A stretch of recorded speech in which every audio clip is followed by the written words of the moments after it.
Want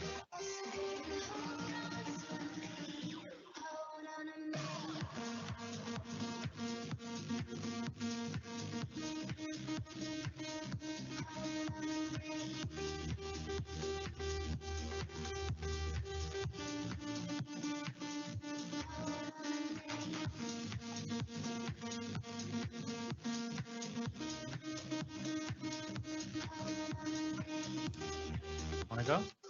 Yep. So,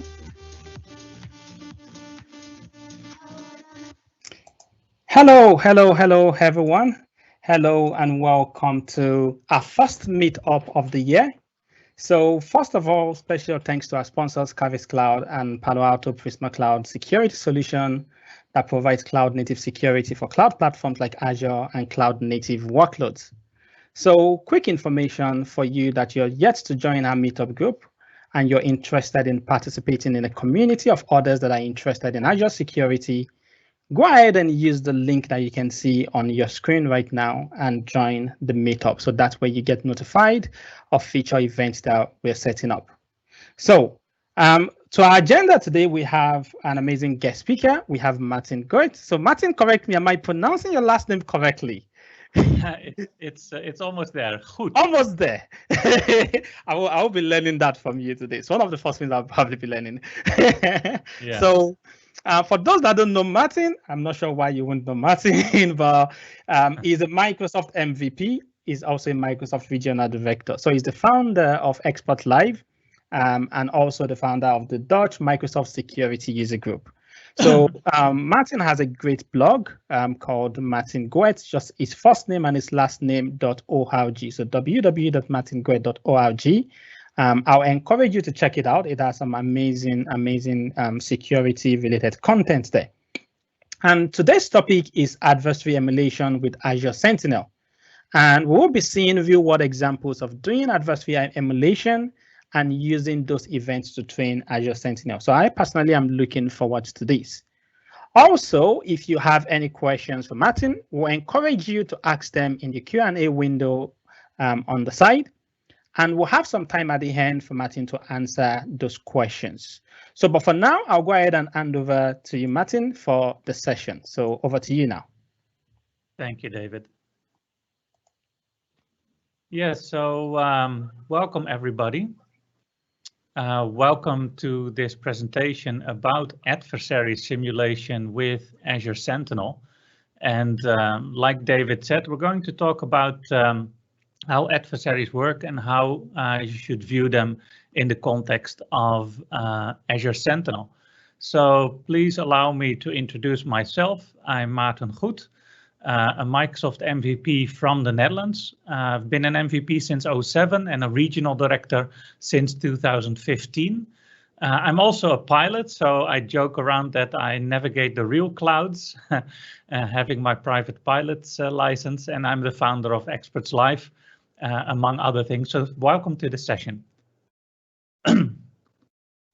So today, talking about adversary emulation with Azure Sentinel, we'll also briefly touch on Microsoft Defender for Endpoint and Microsoft 365 Defender. We'll actually feature the new unified portal, and we'll do this all in the context of Monkey Island, a favorite game of mine from the 80s and I guess 90s. So what I'm assuming in this session is that you already know the basics of Azure Sentinel. Azure Sentinel being Microsoft's cloud native SIEM that lives in Microsoft Azure, but certainly works with other clouds like AWS or on-prem technologies. Because it lives in the cloud, you get limitless cloud speed and scale. And the scale makes sense because of the storage you might need, but also speed is there for machine learning models and other future compute needs. And machine learning is built in with easy integration for connectors of some of the cloud services as well as other workloads. And it being a cloud service, you pay for what you use. So I'm not going to repeat my previous session. If you want to know more about Azure Sentinel in general, then I would encourage you to go to my YouTube channel and find my overview session from last month, which is about an hour long on all of the things with Azure Sentinel.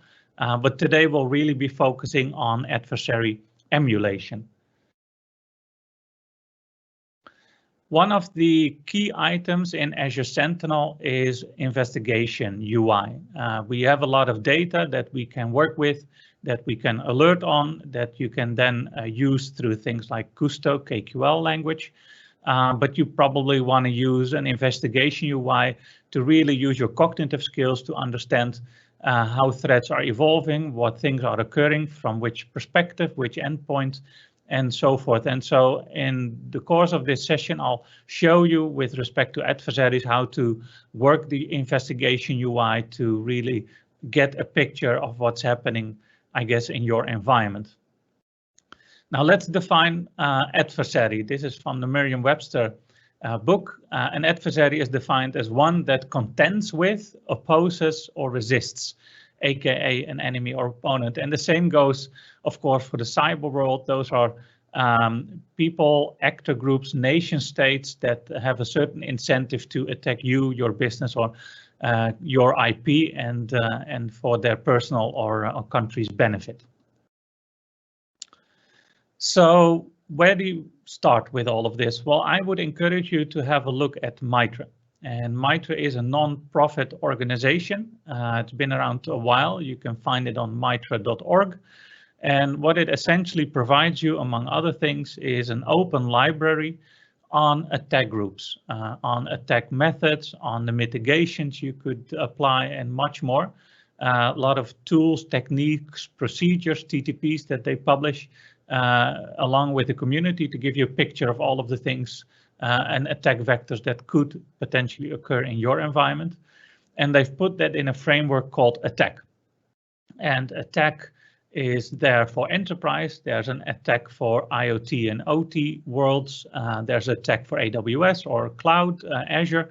So the MITRE organization really provides you with a wealth of information and things that you could consider as part of your starting to do some homework with adversaries and the offensive side. Now, if you look at that attack framework, it gives you a couple of phases in which the cyber kill chain is evolving. So from initial access, reconnaissance to execution, persistence, and so forth. Under those tactics, as they are called, you find the TTPs, so the tactics and the procedures and the tools. Those will give you insights in the big chunks of things and methods that people and actor groups are using. And since recently, there's also sub-techniques, and they dive a bit deeper into the specifics of a certain technique that those actors then use, like a certain PowerShell attack or a certain other vector that you can learn more into detail about. One example I'd like to take for this session, and I've just took one, I could have taken any of the dozens of others, but I'm taking the signed binary proxy execution. So where an actor is using a binary to execute something else. And this example, I'm using a sub-technique called the MSHTA, and we'll have a look at that in a second. Now, these are individual techniques or tools or procedures, but you probably also want to learn more about actor groups, and MITRE does publish some of the information around actor groups, like, for instance, the APT29. But more importantly, they do yearly evaluations, or they invite vendors to participate into yearly evaluations where a certain actor group or their techniques are simulated, and where then they measure how well a certain endpoint solution or another solution then detects or responds to those threats. And in 2020, they invited vendors to participate in the APT29 evaluation.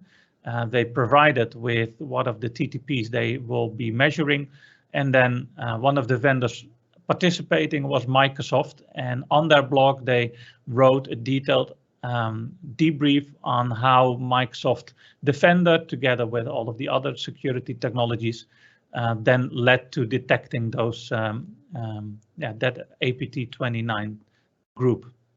Now, this is an example of the kill phase, the kill chain phases, where initial access, initial breach, persistence, lateral movement, and the others are then noted. all of the telemetry that was provided, and then all of the detections that took place. Now, if you're looking for other information for other actor groups, then MITRE is, of course, a great starting point, but certainly some of the bigger security firms like Fox IT or FireEye or others do publish their bit of information in the year. Late last year, Fox IT published about TA505, which is a sophisticated and innovative threat actor, which was allegedly attributed to the University of Maastricht attack, which you might know from if you live in the Netherlands. It was on the evening news. And the great thing about the Fox IT article is that it contains a lot of detailed information about that actor, their methods, and how they move. And those are things you could potentially replicate in your environment, get an understanding from, and maybe start exercising so that you can learn from that offensive side into upping your defense. So certainly this blog is something that is worthwhile looking at. So let's have a look. I've switched to my browser and I'm logged into attack.mitre.org. And here you find the homepage of the nonprofit organization. If I then search for the tactic that I wanted to outline, let me do a refresh of the page. Here we go. I'm looking for T number 1218. Here's the signed binary proxy execution. Then it gives me a basic understanding of the attack vector. It also gives me an understanding that this is part of defense evasion. Here we go. That it's often used on the Windows platform. And if we scroll down, we also get information about the mitigations and the detections. If we go into a sub-technique, the 05, the HTA version, we get more information about the Microsoft HTML application files, how they are used to execute another application, but also MITRE then hints you to the groups that might be using this. And if I click on APT32, for instance, we get the name of the group and some more information about it. So this is pretty cool. If you go back to the home screen and go to matrices, on the left-hand side, you see the different frameworks. So there's one called Enterprise, which we were looking at just now. And there's also one, for instance, for cloud, and specifically for AWS, which gives you information of the potential attack vectors that these folks could then be using in, well, these kinds of environments. If we go back to APT29, the one that MITRE used last year to evaluate the vendors, then you see that MITRE publishes these on a GitHub repo called Attack Arsenal. And I've cloned this repo onto disk. So going into Adversary Emulation, APT29 emulation plan, you do get the PDF with some information, but if I go, for instance, into day 2 and payloads, you see that some of these files are available to you on trying to bypass UAC, trying to do a credential dump, and more of these things. So these you can just take in your environment as examples to do an emulation yourself. Now, if you're interested in understanding how Microsoft did, then again, I would encourage you to have a look at their blog. Talking about blogs, this was one I was referring to from Fox IT that gives you a brief history on TA505, which became a mature, innovative, and a well-known adversary. There are some examples on how they work, some of the infection processes with their bots, infection chains, and really if you dive deeper, there's a lot of information, for instance, also on the time schedule they seem to be working on, and et cetera, et cetera. So if you have a need to really start understanding how these actors work, I would certainly encourage you to have a look at this blog. And of course, I'll be sharing the links for you easily after the session, so you can just go back to this information and have a good read. So certainly something I would encourage you to look at as part of your adversary emulation approach. All right. Well, these are just this and that. There's techniques, procedures, some information about those actor groups, but I want to really excite you about the fact that there are professional red team exercises where either yourself, if you are a professional party, or an external professional party, like for instance our friends at Outflank, perform an offensive attack as if a certain threat actor would be targeting your organization. Now, if you're a financial organization in the EU, like a bank, for instance, then you might want to have a look at a framework called TIBER. So TIBER is a threat intelligence-based red teaming framework. It was standardized with the aim to streamline the procedure for red teaming projects, for instance, for national central banks, as well as critical other functions in the EU financial sector. These are not mandatory at this point, but banks and so forth can voluntarily adapt them. And again, if you want to exercise TIBER for your organization, then parties like Outflank are certified or at least recommended to perform these for you. Now, again, let's have a quick look. There's information on other websites, for instance, that Dominic Altermat wrote on how the TIBER EU framework works, what it's trying to pursue, what it actually is, how the process works. So these are things for you to take home and then work with in your financial organization. But the great thing also, if you look, for instance, in our country, in the Netherlands, our Dutch National Bank, DNB, is also providing you with information on how this is to be used. And the great thing is, if you look at their website, there are all sorts of specific documents already available to you. If you need a red team test plan, you can just go ahead and download this Word document and take that as a template of sorts and work your way through it. So TIBER really provides you, if you are a financial institution in the EU, with some sort of approach, which is very much recommended if you want to do the offensive side, the red teaming, of course, to better your defenses and understand in the blue teams what to work against and how to raise the bar.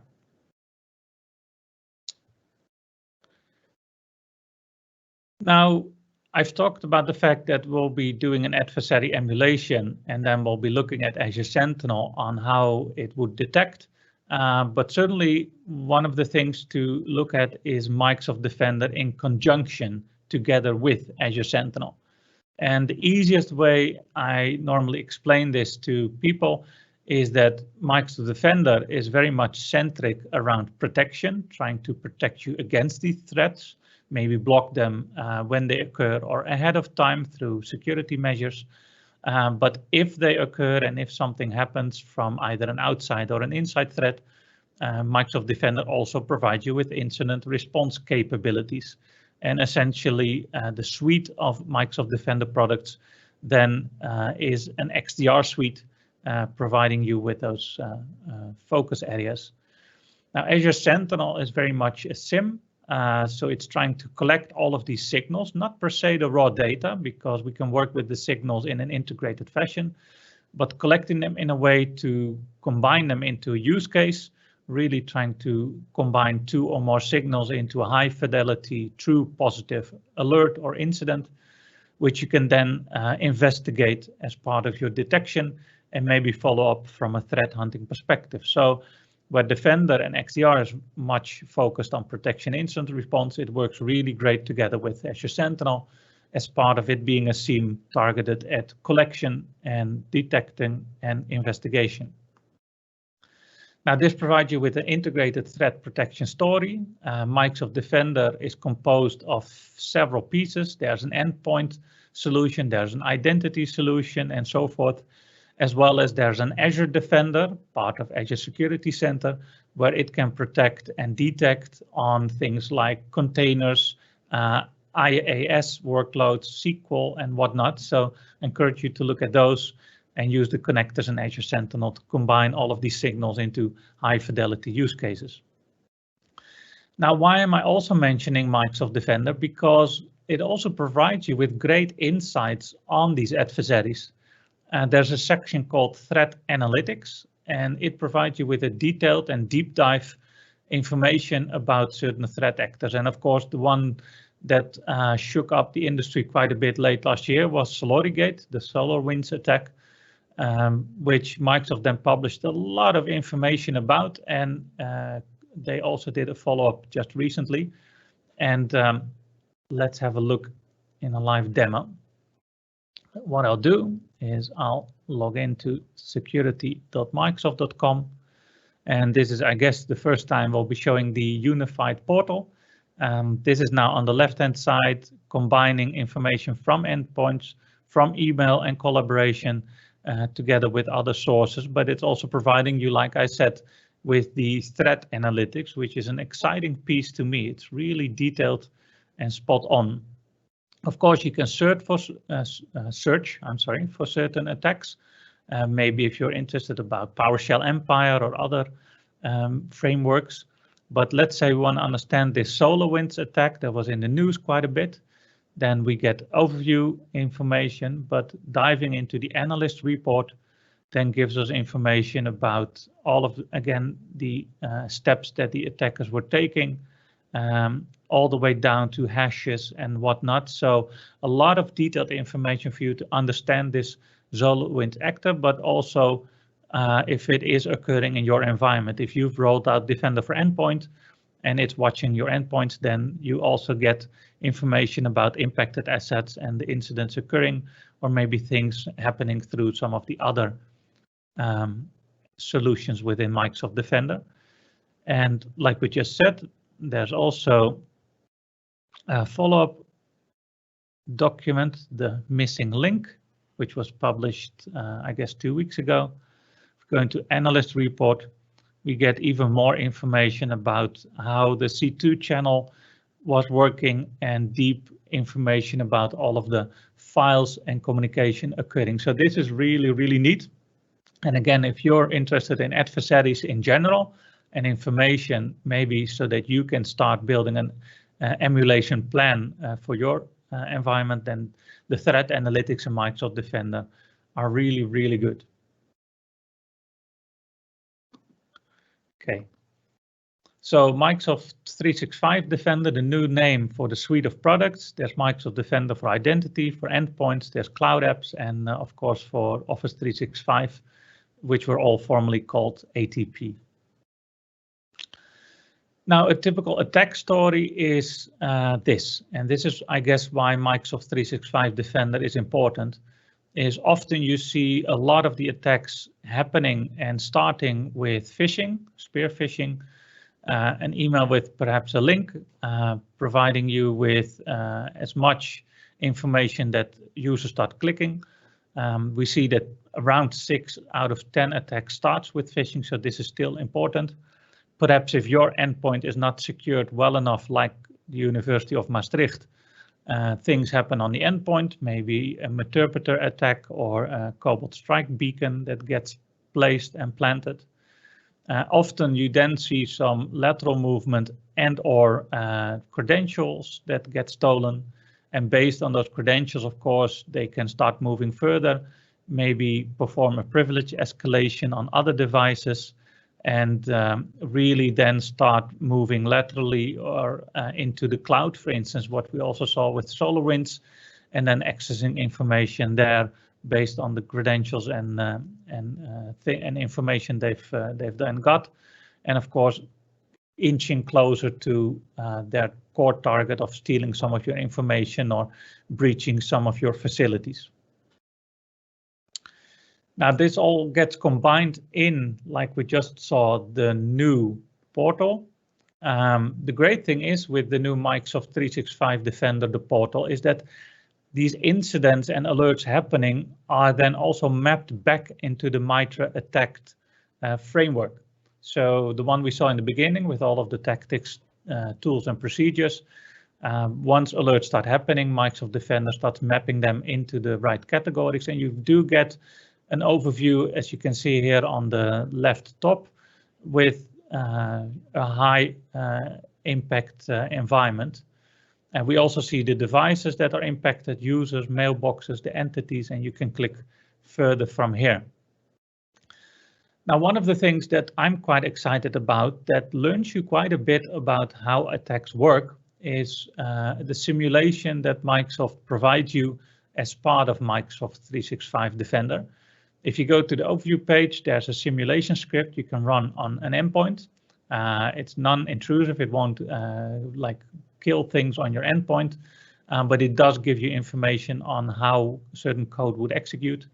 And there's a walkthrough for you to just really use quickly, step by step, and then also follow up with the alerts that are happening in the Microsoft 365 portal.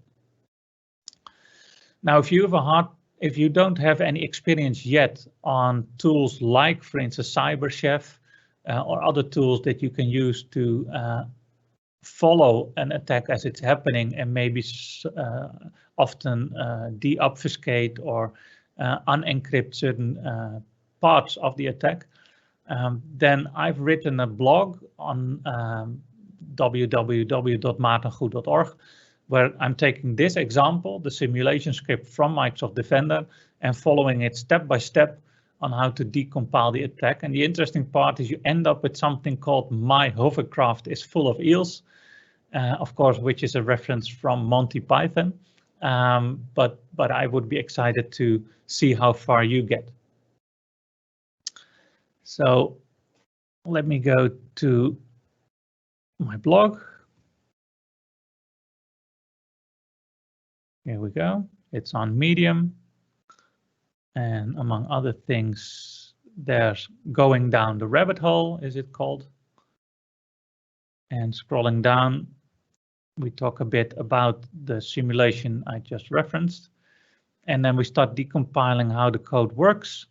And we talk about, for instance, how CyberChef works and how we can take that code to really deobfuscate or unencrypt. And the cool thing about CyberChef is it's got a hosted version. It's from GCHQ, the National Secret Service of England or the UK. It's hosted on GitHub and you can just use it from here. So if you have some input, this is a test, and you want to encode it, for instance, to base 64, then here in the bottom window, you see the output, and the same goes, of course, when you're trying to decode it. Just put the input there, drag one of the tiles to the right, and you can build what is called a recipe of steps for you to work with that code, deobfuscate it, unencrypt it, unzip it, whatever it needs to have, and then you can follow. But again, use my blog to get a step-by-step example from this.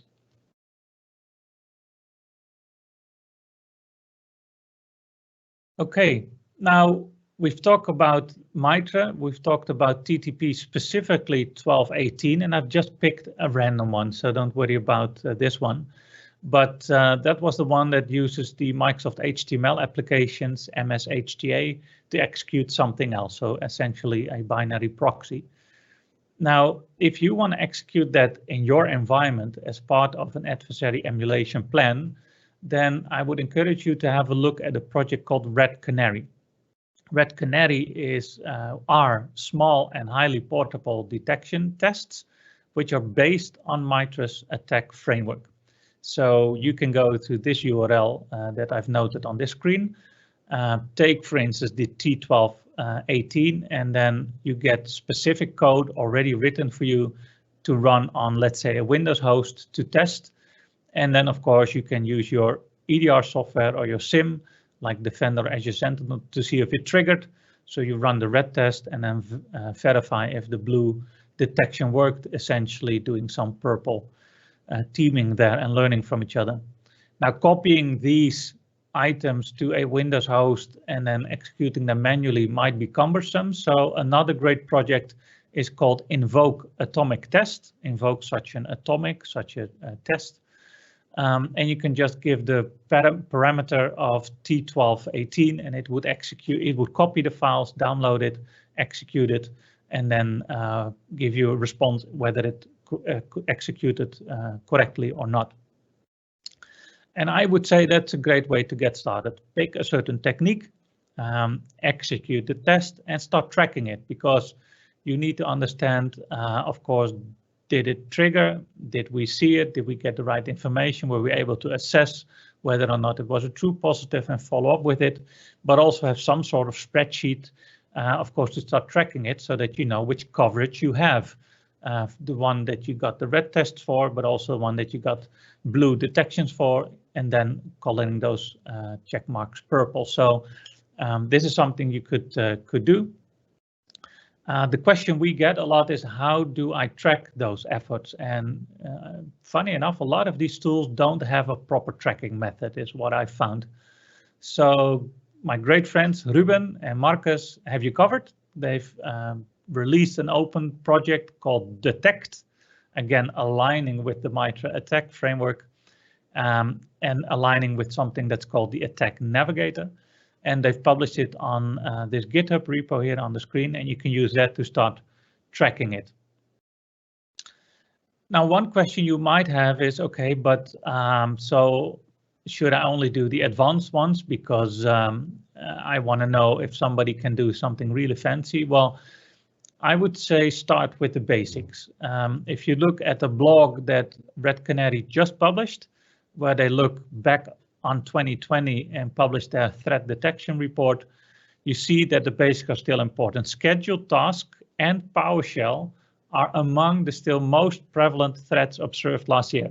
So these are things you should still look at, have detections for, know how to follow up, see how to see anomalies, etc. So basics are important. And again, this URL is really interesting. So have a look at the threat detection report to just get maybe a top 10 or 20 for your environment, and maybe use that as your starting point. Okay, let's have a look. Here is the repo I was talking about, the Red Canary repo. It has all of the information. If I go to Atomics, these are the individual tests, and I scroll down to T1218, and we had the 005 sub-technique, if you remembered. Then here's information on how that works. But if you look at source, here we actually see how these things are executed, and clicking on one gives me an example of code that would then run, in this case, how to spawn a calculator. But these would be things that you would run and that your detection should then grab and really understand if you're detecting this as part of a use case. There's also, like I mentioned, the Invoke Atomic Red Team, and the Invoke Atomic Red Team then allows you to do this from a PowerShell framework. If I go to execute an atomic test local, then you get information on how to do Invoke atomic test, T1218, certain test numbers, and then how the output would be provided to you, etc. So this is really an interesting project, and encourage you to, of course, have a look at. And again, if you want to track this, wonderful, have a look at Ruben and Marcus's project called Detect, which is here, which allows you to track those things. There's a great talk, but also a blog from Ruben and from Marcus on how this is working. Encourage you to look at. But then the example is this: for each of these tactics, tools and procedures, the TTPs, you can mark them as if you have detected them, if you have coverage, and into which depth and so forth. So this is really a wonderful project, I would say. Now, we also mentioned Attack Navigator. This is built on the Attack Navigator. If you Google Attack Navigator, you find a URL from MITRE, which allows you to run it in the cloud on GitHub, as well as fork the project or download it as a Docker container, etc. I'll say create a new layer for enterprise. And here again, you get this navigator. It's interactive, so that's pretty cool. If we go down to defense evasion, we see the one we were working with, the signed script, the signed binary proxy execution. And you could, for instance, say I want to color it red. because I've done the atomic test. But if you right click again, you can also get some more information, view, let's say, the technique, and we come back full circle to the page we started in the beginning of the stream. This is how you get information about it. So that's pretty cool. All right. One of the other projects I would allow you to look at is called Infection Monkey. Again, there's more professional and paid for versions like Attack IQ or Skith, or but this is an open project built by Guardicore. It's quite a black box, but then again, for the test environment, this could be a starting point for you to understand how to detect some of these things in your environment with Azure Sentinel, because it provides you with an automatic attack simulation. It also provides you with some actionable recommendations. And again, like much of these things, they align to Mitra's attack enterprise framework. And best of all, it's free. So you can just fiddle around with it, or like I'm doing, use it for a demo. So thank you to Sarte Ahmed for pointing that out. Now, it is part of the Azure Marketplace. If you search for Infection Monkey, you find a predefined VM that you can just deploy with everything already set up, which is something that I'll be doing. So let's go into the Azure portal. I'm logged in and I'll hit create. And if we search for Infection Monkey, it should be coming up. Here we go. And then we find information about the Infection Monkey. And we can start with a preset configuration. The great thing is it configures pretty much everything. It also opens up the port for the portal and UI that you'll be using. So that's good. I've created one ahead of time, of course, I would say. So what I'll do is I'll log in to that one. Here we go. Here's the password. And what I've done is I've just took the defaults, configuration, and have this enabled. So it will try to execute some of these TTPs from these tactics. It will also try some exploits like these. Some will be outdated, some might still be interested for your environment. And we ran it from this dedicated VM, but you can also run it from a machine of choice. And then it found a couple of machines in my test environment that was successfully logged into and tried to exploit. And looking at some of the security reports, going into the attack report, it actually successfully used some of these. Those are the red colored or pink colored ones, like brute forcing, remote system discovery. And if I list all techniques and go down, you see the things that it tried to do successfully. So apparently it copied a Monkey 32 executable into the environment and started to set up some channels. And for instance, I'll scroll down. It used an uncommonly used port 5000 to communicate back to this Infection Monkey server, my C2 channel.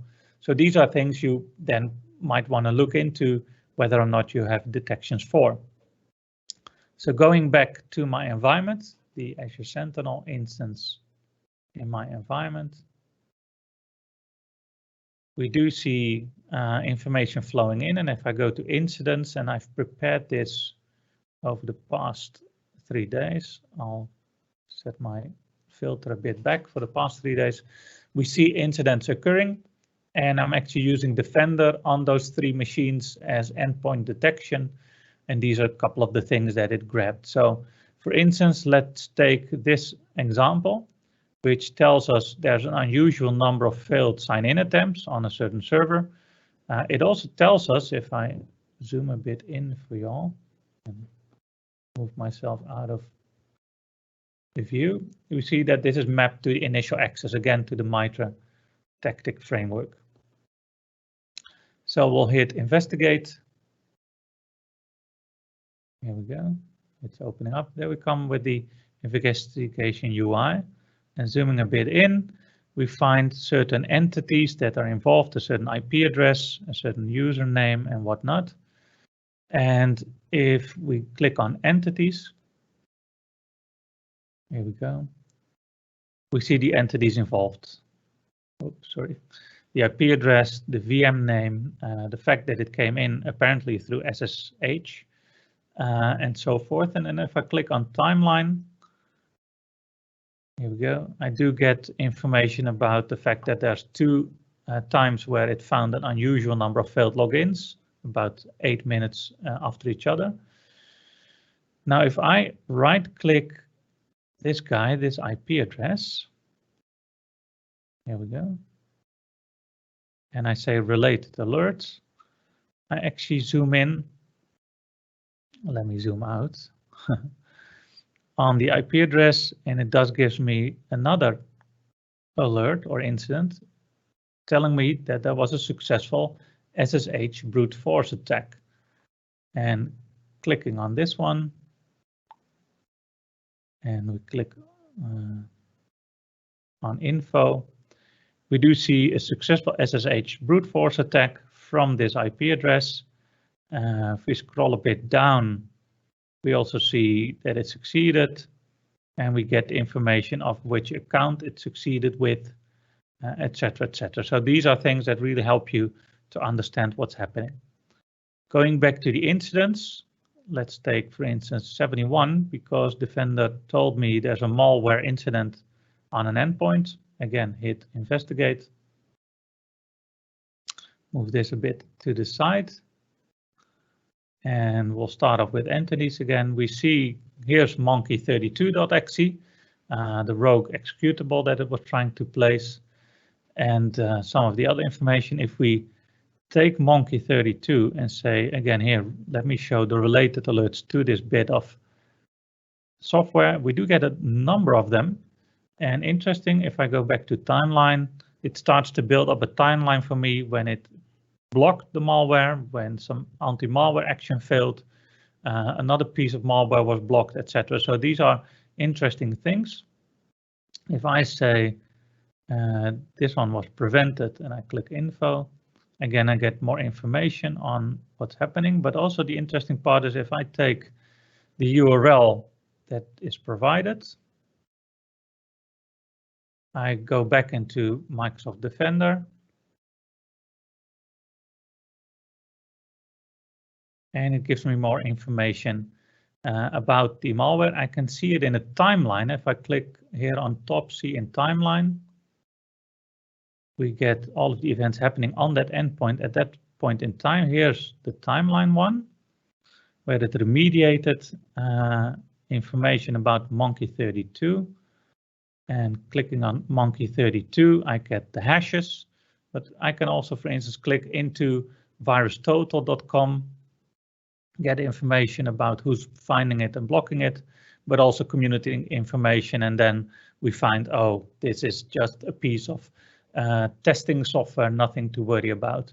But also you could then go into advanced hunting from here, or in the new unified portal, of course, if you want to hunt across email, other endpoints, you could do the advanced hunting from here and really dive deeper on whatever interests you from this attack. And if you don't know KQL that much yet, I would urge you to also look at custoking.com from my great friend Johnny. It gives you a lot of information on basic search things, on detecting the IOCs from SolarWinds and whatnot. So Custom King is a great resource to use from here as well. Now, the great thing is Microsoft is investing a lot of money, time and energy to do this right. So Forrester already 2 years ago predicted, make no mistake, Microsoft is a security company now. And I guess that's very much true. We saw numbers last week, I think, with they crossed the 10 billion in revenue on the security products, but more essentially, they're doing really well in keeping you safe. So I would certainly have you look at the Microsoft world. If you don't know how to red team, don't know how to set up Azure Sentinel or run the detection 24/7, then do have a look at our company, Wortel, where we provide a managed detection and response 24/7. And with our great friends like Falcon Force, like Outflank, we provide you with services that keep you safe. So would encourage you to look at our website. We do have an ebook, free Azure Sentinel ebook, if you want to read more about all of this, again on wortel.nl. And if you want to stay up to date with my blog, go to maartengoet.org. But I'm also running a podcast called securityinsiders.io, which gives you a lot of great sessions with people like Mark Smeets, Olaf Hartong, Ruben, and Marcus we just talked about and their tooling. So lots of things for you to subscribe in your favorite podcast app. Talking about subscribing, if you like this and if you want to do future live streams with me, then go to my channel, hit the subscribe or hit the like button, and hope to see you next time. Thank you. Thanks very much for that, Maarten. That was amazing. Thanks very, very much for that. So we do have some questions in the chat window. So, and I'll go ahead and just read those out to you. So I'll start with the first one that came in. So the first question that came in says, how do you differentiate the activity of adversary emulation and adversary simulation? Sorry, can you repeat that, David? Yeah, sure. So the first question that came in, so the question was, how do you differentiate the activity of adversary emulation and adversary simulation? So yeah, that's a difficult question, I would say. So this was really about emulating. I'm sorry, I'm trying to keep the difference between the two. So we were just rerunning essentially the things that were uncovered in the past. And these things then were documented as part of Mitra or somebody else's blog. And you can rerun them and see if you have detections in place and if your EDR solution is capturing them. Simulation, of course, is very much tailored towards your organization, trying to do some analysis of the threats you face, the actor groups that might target you. And setting up a professional red teaming exercise to try and grab a certain essential part of data or something else from your network. And as part of that engagement and exercise, trying to learn. So I would say there's a difference between automating some of the known information and between tailoring a professional red team and trying to simulate what could happen to your organization. Oh, thanks very much for that.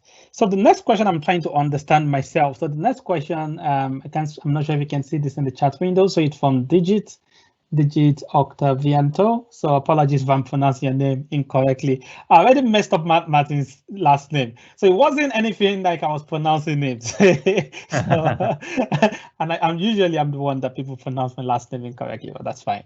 Okay, so the next question is, so it says, Maarten, can you show us high-level topology endpoint server connected to Sentinel and scenario, whether all connected devices to Sentinel, and after that you tested them with atomic red team infection after execution, then look at Sentinel log. Is this the workflow? I'm thinking that was similar to like what you showed, right? So it says, can you show a high-level topology of, yeah. So Digit, I'm not sure. So if you want to expatiate a bit more on your question, please just put some more clarification in the chat window and then we can ask that again. So then the other question also is there any like rules created before the execution of the adversary emulation tools, or you are using out of the box rules from Sentinel? So good question. So I guess the question, so that is a great question indeed, Digit. In my test setup, and again, it will be different for everybody else, I'm using Microsoft Defender in all sorts of places. So we have Defender for endpoint enabled, Defender for email, Defender for identity. So we rely quite a bit on the capabilities of those products to do the detections. And then those signals, those incidents then get sent up to Azure Sentinel for us to process and look at. And we also went back to Microsoft Defender to then investigate.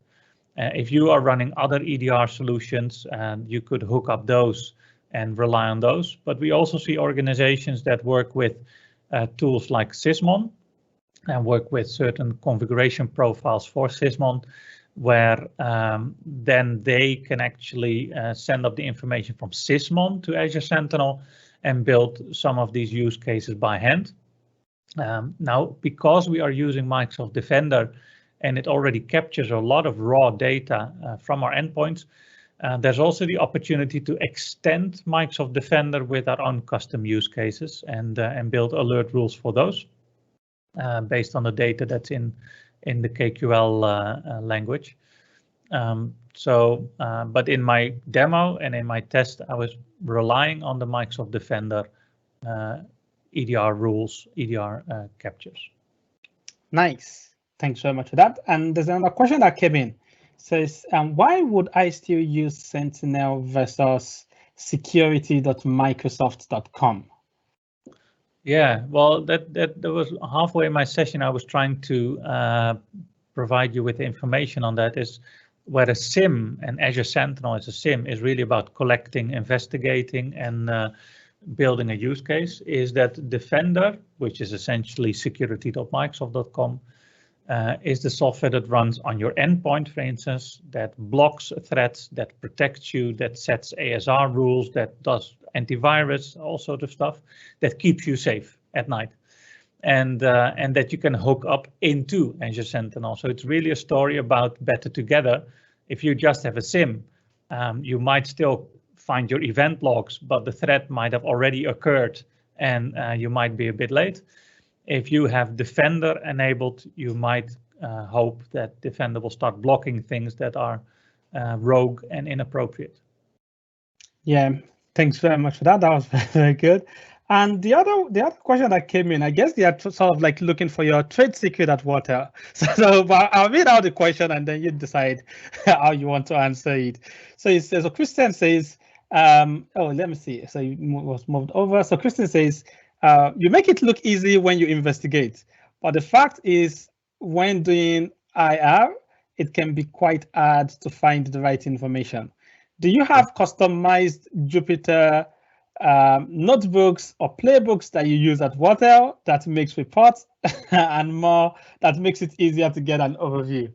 So I guess you want to find out how you do it. I totally agree with Christian. And the thing, of course, with demos is I'm just showing you the tip of the iceberg and something that's, of course, well prepared ahead of time. So I hear your pain.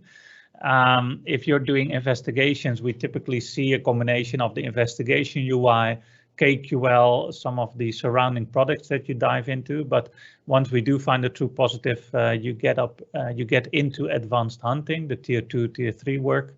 And of course, you typically use other tools like a Jupyter notebook to capture information, share it with your tier 3 colleagues and potentially your clients or crisis team.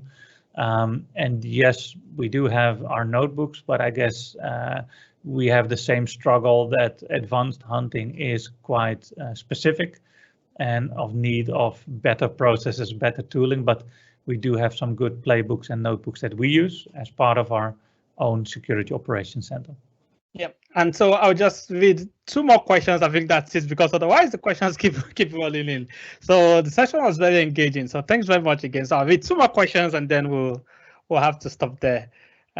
So let's go to the next one. So the next one says, if we want to reproduce what you're showing just a moment ago, can we use free trial credit from Azure? Absolutely, yeah, both for Azure Sentinel as well as the infection monkey trial. Yeah. Nice. And then the final question for today. So is there a list of alerts detection list for Defender? Yeah, is there a list? We get that question quite a bit. That's a good question. There is not a list, not a definitive list of things that Defender does and blocks. So the thing to think about, the challenge Microsoft faces is if Microsoft publishes a list of everything it blocks and detects, then also the adversary knows what it doesn't detect or block, right? So the challenge here is that there's not a definitive list. But again, I would urge you to do some of your own threat intelligence on your organization. What actor groups would be targeting me? What attacks would be most likely to happen to me? And start your work up from there, doing the basics and then the advanced use cases, instead of relying on lists that get published from whatever vendor. Yeah, awesome. Thanks very much for that, Maarten. So that was really amazing. So thanks very much for joining us today. Thanks very much for presenting this session today. It was very engaging. There's a lot of amazing information that we've learned, that we've picked up, and hopefully we'll be able to have you back at some point. So that'll be it for now, ladies and gentlemen. So thanks very much for joining us again. Again, go to our Meetup group to register for future events so that we can notify you once those are set up. But for now, thanks very much, and we'll see you next time. Bye for now, everyone. See you later. See you. Bye.